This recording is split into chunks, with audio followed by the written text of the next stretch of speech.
এত সকালবেলা উঠে কেন আমি ফুলের দোকানে গেছি তোমরাও নিশ্চয়ই ভাবছো। আসলে শোনো, আজকে হচ্ছে শনিবার আর আজকে ওর বেলার দিকে ডিউটি ছিল, তাই আজকে ভাবলাম আমাদের এখানে যে রক্ষাকালী তলা রয়েছে আগরপাড়া সোদপুরে যারা থাকো তারা এই জায়গাটা খুব ভালো করে চেনো, তাই সকাল সকাল ভাবলাম ওখান থেকে একবার পুজো দিয়ে আসি।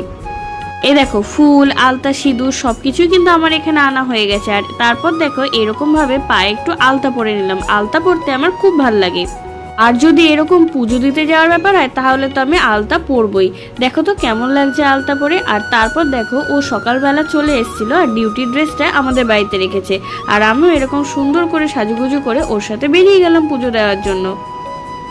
আর যেহেতু অনেকটা সকালে গেছি তাই জন্য জায়গাটা কিন্তু পুরো ফাঁকা ছিল, আর আমরাও ভালোভাবে পুজোটা দিয়ে নিলাম। আর যেহেতু ওখানে ভিডিও করা যায় না তাই আমি ওই জায়গাটার আর ক্লিপ নিতে পারিনি। আর এই দেখো জায়গাটা, নিশ্চয়ই তোমরা সবাই চেনো এই জায়গাটাকে। এই ভিডিওটা এই পর্যন্ত, দেখা হচ্ছে